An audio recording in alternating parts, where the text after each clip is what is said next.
Coucou tout le monde, j'espère que vous allez bien. Aujourd'hui on se retrouve pour la partie d'os. Et ouais, je suis trop contente, j'espère que vous aussi. Si tu es nouveau par ici, sache que j'ai commencé cette chaîne YouTube pour en fait te partager mon histoire au niveau de mon orientation de vie. Sujet qui a commencé pour moi autour de mes 17 ans et qui voilà a été assez complexe à gérer et ça a duré assez longtemps parce que j'avais aucune idée en fait de quoi faire dans ma vie. Donc voilà, petit rappel de la première vidéo, je te remets le lien juste ici. J'étais une élève assez modèle, studieuse, assez bien calée à l'école, mais voilà, j'étais déjà assez anxieuse aussi pour mon âge. Et quand à 17 ans, la question de mon orientation de vie s'est posée, ça m'a rendue encore plus anxieuse. Et voilà, moi à 17 ans, j'avais qu'une chose dans la tête, c'était de faire des études. J'en ai fait. À l'époque, j'aimais bien, j'étais assez douée dans tout ce qui était maths, sciences, chimie, physique, donc je regardais un peu pour faire des études dans ce domaine-là. Ça pouvait être aussi bien géomètre, ingénieur, architecte, prof de maths, de chimie, médecine. Au final, je suis allée en médecine. Alors pourquoi ce choix? En fait, il y a 3 grosses raisons, j'ai envie de dire. C'est que à ce moment-là, j'avais quand même une bonne amie qui, elle, partait en médecine. On en avait discuté assez bien. Moi, j'avais regardé la grille des cours en première, en deuxième. Il y avait assez bien de maths, de chimie, de physique. Donc voilà, moi, c'était mon truc. C'est quand même ce que la plupart des étudiants en médecine redoutent et fuient limite. Donc voilà. Mais moi, c'était mon délire. Donc je me disais, ça peut le faire. Donc voilà, première erreur du débutant, suivre une amie. Deuxième raison, c'est que j'avais aussi une bonne bande d'amis à l'époque et qu'ils allaient pour la plupart sur le même campus ou du moins dans la même ville pour faire leurs études. Et j'avais clairement pas envie de m'éloigner d'eux, donc je crois que inconsciemment j'ai essayé de choisir des études pour me permettre de rester assez proche d'eux, quoi. Deuxième erreur du débutant. Et troisième raison, mais pas des moindres, j'aimais beaucoup Grey's Anatomy. Et quelques années auparavant, j'avais déjà commencé à regarder Urgence, et donc je me suis dit, mais oui, c'est logique, c'était déjà là, c'était un signe, comme quoi ça m'intéressait, que c'était peut-être ma voie, quoi. Donc voilà, je crois que j'ai très voulu fortement beaucoup me réconforter. Troisième erreur de débutant, hein, faire des études parce qu'on aime une série. Mais voilà. C'est médecine que j'ai fait, donc j'ai fait ma première assez facilement parce que j'étais dans mon délire, hein, des maths, des sciences, tout va bien. Mais j'étais quand même, j'avais toujours peur en fait de rater mes examens, de plus en plus même. C'était déjà une peur que j'avais en secondaire, mais là ça s'était amplifié. Donc je me mettais énormément la pression parce que clairement, je ne voulais pas d'examen de passage. De toute façon, j'en ai jamais eu parce que j'ai jamais supporté l'idée. Je n'en voulais pas, c'était inconcevable. De l'autre côté, j'avais quand même eu des cours de médecine, donc j'ai pu voir un petit peu ça me plaisait ou pas. Pour être honnête, je sais pas trop si à l'époque, en tout cas, j'aimais ce cours parce que je réussissais ce cours, ou si j'aimais ce cours parce que j'aimais vraiment le contenu. Je crois en fait que j'aimais beaucoup ce cours parce que je le réussissais, parce que j'ai toujours eu un grand goût pour la réussite et la performance. Donc voilà, j'ai réussi ma première année de médecine en juin. Donc Émilie, elle était tranquille. Elle avait 3 mois de vacances devant elle, c'était assez cool et clairement, voilà, je pense que je savais que j'étais pas à ma place, mais j'avais tellement pas envie de me retrouver face à cette question qui me hantait tant que j'ai préféré, je pense, me mettre des œillères, passer mon été sans me poser de questions et du coup rentrer en deuxième année de médecine au mois de septembre. Donc voilà, je suis rentrée en deuxième année et là on rigole un peu moins quand même. Il y a de plus en plus d'exigences. Les profs ils commencent à mettre des interros un peu n'importe quand. Il fallait étudier énormément de choses par cœur. Il y avait beaucoup de travaux pratiques, donc beaucoup de rapports à écrire. À côté de tout ça, c'était quand même un horaire 8-18, donc sur le côté, il faut trouver du temps pour étudier. Donc grosso modo, perso, je faisais que ça, étudier à l'école. Pour vous dire quelque chose, c'est que à l'époque, je prenais encore les transports en commun. Je prenais le bus. Et moi, prendre le bus, je trouvais mais que c'était une perte de temps. Je me disais toujours, mais si je pouvais utiliser ce temps pour étudier, mais ça serait tellement bien. Ça me saoulait clairement de prendre le bus. Et avec tout ça, bah évidemment, il y avait de plus en plus de cours de médecine. Logique. Donc voilà, je pense que inconsciemment, petit à petit, je me suis de moins en moins sentie à ma place. Ça me plaisait de moins en moins. Sauf que, voilà, j'étais pas quelqu'un qui abandonnait facilement. Moi, quand je commençais les choses, j'allais jusqu'au bout, en fait. Et c'est surtout que si j'arrêtais, en fait, j'allais devoir faire face à l'idée que j'avais perdu 2 ans de ma vie. Et ça, clairement, j'étais pas prête. C'était pas concevable pour moi. J'avais clairement, à ce moment-là, mon ange assis là et mon démon assis là. Et mon ange, il me disait... Et quoi, tu préfères continuer et perdre 3, 4, 5 ans pour réaliser que t'aimes pas ce que tu fais, etc. Ou alors, tu arrêtes maintenant et tu te réorientes. Et de l'autre côté, mon démon qui disait ouais, mais attends, Émilie, c'est peut-être juste une mauvaise passe, hein. Tu vas peut-être t'y habituer, il faut peut-être un peu du temps, c'est tout, c'est le début de l'année, tout ça.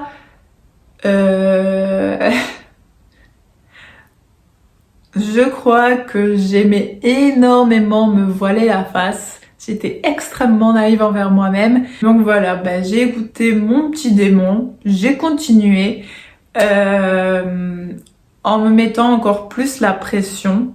Du coup, ouais, j'ai clairement repoussé mes limites. J'avais un peu pété les plombs, je pense. Même quand je me douchais, en fait, j'étudiais. Donc en fait, je collais mes feuilles sur la paroi de douche. À l'extérieur et puis moi j'étais dans la douche, je me lavais et en même temps j'étudiais. Pareil quand je me brossais les dents, je me posais mes feuilles partout sur le plan de travail et j'étudiais en même temps que je me brossais les dents. Mais pour moi en fait c'est ça qui était bizarre, c'est que c'était normal en fait. Et voilà, à côté de ça, même les sorties, je les refusais. En fait, je disais que j'avais pas le temps, que j'avais trop de trucs à faire pour l'école, je devais trop étudier. Je faisais plus de sport, j'en avais pas repris depuis. J'avais 19 ans et c'était moi et mes cours et moi. Enchantée. Sauf que voilà, je suis très vite arrivée à mon point de rupture. Donc ouais, j'ai fait mon premier burn-out. J'avais 19 ans quoi. Je m'en souviens encore en fait de la scène, j'étais vraiment assise sur la table de la salle à manger chez mes parents et une sensation en fait de trop plein, de surcharge, de surintensité, de trop et j'étais en train d'étudier pour une interro et il y avait plein de feuilles autour de moi et j'ai tout remballé. Je ne pouvais plus voir une veine, une aorte. Je pouvais plus voir du sang bleu, du sang rouge. Je ne pouvais plus voir une feuille, ni un bic, ni un plumier, ni une farde. C'était fini. J'ai décidé d'arrêter à ce moment-là. Ça a pris quand même peut-être quelques jours afin que j'en sois sûre parce que franchement, c'était pas quelque chose qui était évident pour moi de dire j'arrête. Surtout que voilà, je sentais bien mes parents, ils étaient pas trop confiants là pour le coup. On commençait à stresser et mine de rien, ça a mis un peu plus de tension dans ma famille. Et moi, clairement, j'étais paumée quoi. C'était un peu retour à la case départ et ça me faisait énormément peur et je savais pas comment faire. Du coup, j'ai été consulter ma première psy. En fait, non. C'était ma deuxième parce que j'avais une première psy vers 13 ans parce que j'avais fait une phobie sur les araignées à ce moment-là assez compliqué. Donc voilà, c'était ma deuxième psy. Là, j'allais voir un petit peu avec elle ce qui était possible de faire, de m'aider. Donc ouais, j'ai arrêté médecine, c'était fin octobre, début novembre. C'était vraiment début d'année scolaire. Et puis moi, je suis revenue un peu à cette question qui me hantait tant.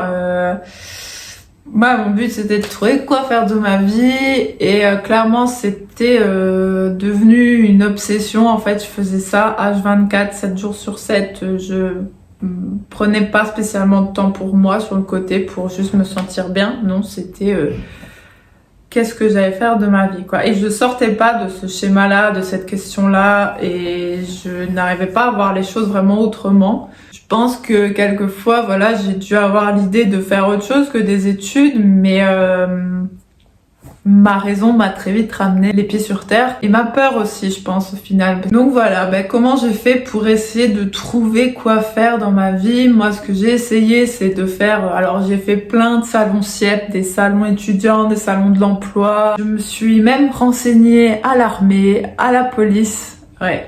J'étais devenue une vraie encyclopédie à formation. Je savais où on pouvait faire telle formation, combien de temps elle durait, les cours qu'il y avait...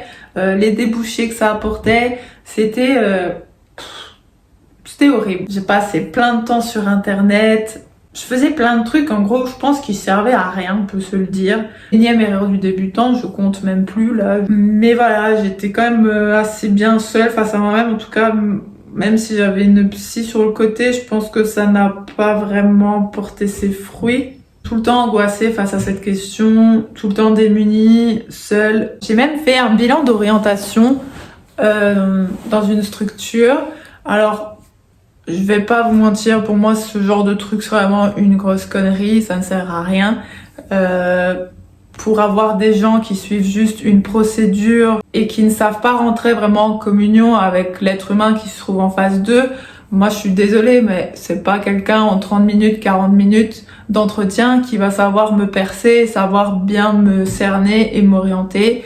Pour vous dire, moi, j'ai fait un test sur PC. Il en est ressorti quoi? Des trucs que je savais déjà, que j'aimais les maths, que j'aimais les sciences, que je pouvais faire des trucs où il fallait analyser, découvrir. Je pouvais être avocate, médecin, ingénieur, architecte, tout ça. Enfin...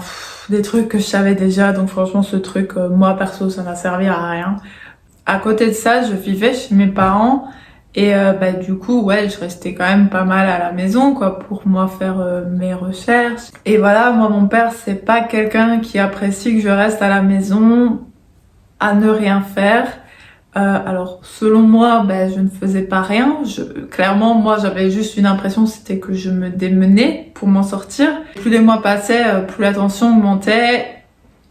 Et mon père, c'est quelqu'un d'assez maladroit dans ses paroles et il m'a dit à ce moment-là, mais Mini, écoute, c'est simple en fait, si tu veux pas faire d'études, c'est pas compliqué, mais tu vas pas rester ici à ne rien faire, hein. C'est ça que tu veux, aller au supermarché, être caissière et entendre bip bip toute la journée. Non, en fait, non, ce n'est pas ça que je voulais et que je ne veux toujours pas.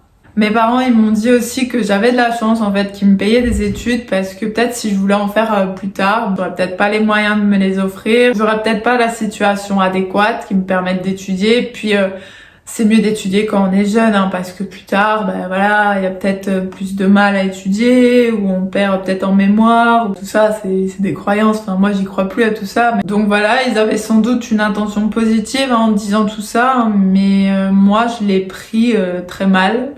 Ça m'a foutu une pression de dingue. Je me suis sentie étouffée, j'ai eu peur. Ce qu'ils m'ont dit, c'est en fait, ça m'a juste réconfortée dans l'idée que je devais faire des études. Je devais faire des études parce que j'avais de la chance qu'on m'en paye et parce que je voulais pas finir caissière, donc c'était mieux que je fasse des études. Et aussi, ce que j'ai commencé à faire, c'est demander l'avis aux gens. J'allais voir, je crois que j'ai été voir énormément de gens, je leur ai demandé dans quoi tu me vois, c'est quoi mes qualités, je suis douée dans quoi à ton avis, je me sentirais bien où, toi tu me vois de l'extérieur et tout, t'as plus de recul que moi. Je me fatigue moi-même en fait, là je me dis mais comment j'ai pu faire ça. J'avais même fait avec une personne de ma famille une liste entre deux métiers qui me faisaient hésiter, une liste de points positifs, de points négatifs pour chacun d'entre eux. Et soi-disant, cette liste m'aiderait à choisir et à trouver quoi faire. Je pense que c'est une des idées les plus stupides que j'ai eues. Plus le temps passait, plus j'avais de pression, que ce soit la pression que je me mettais envers moi-même, que ce soit la pression de mes parents, de la société, des gens en général. Les gens, ils venaient souvent vers moi, ils disaient alors ça y est, t'as trouvé, tu sais quoi faire, tu vas faire quoi? Moi je disais non, je sais pas. Et puis ils répondaient ah mais tu sais, à un moment dans la vie, Milly, il faut savoir, hein, il faut prendre une décision, hein. Moi aujourd'hui, j'ai envie de dire pourquoi il faut. Pourquoi? Parfois, j'ai l'impression qu'on n'a pas le droit de ne pas savoir. Comme sensation, c'était vraiment horrible. Plus le temps passait, plus je me sentais démunie, seule. Je n'avais aucun soutien, je me sentais pas écoutée.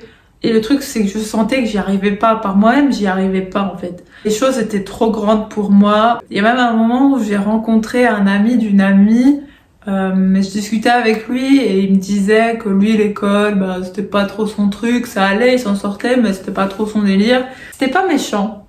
Mais je lui ai répondu, écoute, j'aimerais bien être comme toi, j'aimerais bien être moins intelligente.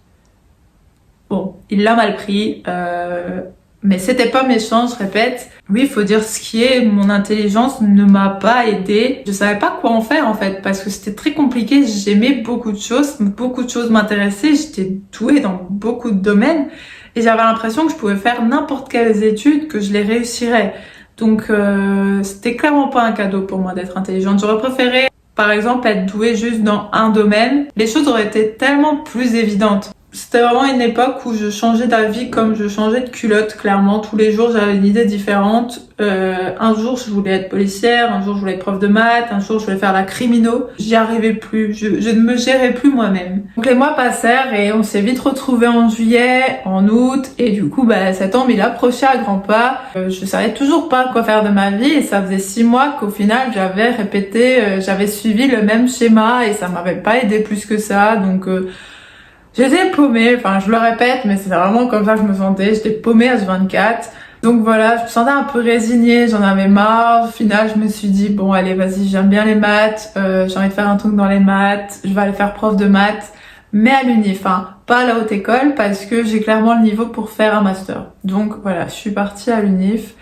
Et j'ai fait 4 jours et je suis revenue les 4 jours en pleurs, j'en pouvais plus, j'aimais pas, j'avais pas envie. Sauf que voilà, pendant ces 4 jours-là, j'avais vu un cours qui avait l'air pas mal, qui m'avait intéressé, c'était un cours de programmation informatique. À l'école en face, ils faisaient un peu ce genre de cours dans une formation et tout. Donc j'ai traversé la route, je suis allée voir l'école d'en face. Et ils m'ont dit qu'ils avaient une formation bachelier informatique et tout.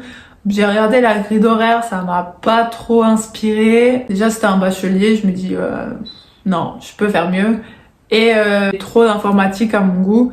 À côté de ça, j'ai vu une autre formation et j'ai regardé la grille horaire. Ça avait l'air pas mal. En fait, ça avait l'air beaucoup plus polyvalent. Il y avait un peu de tout comme cours et ça j'aimais bien quand c'était plus riche et diversifié.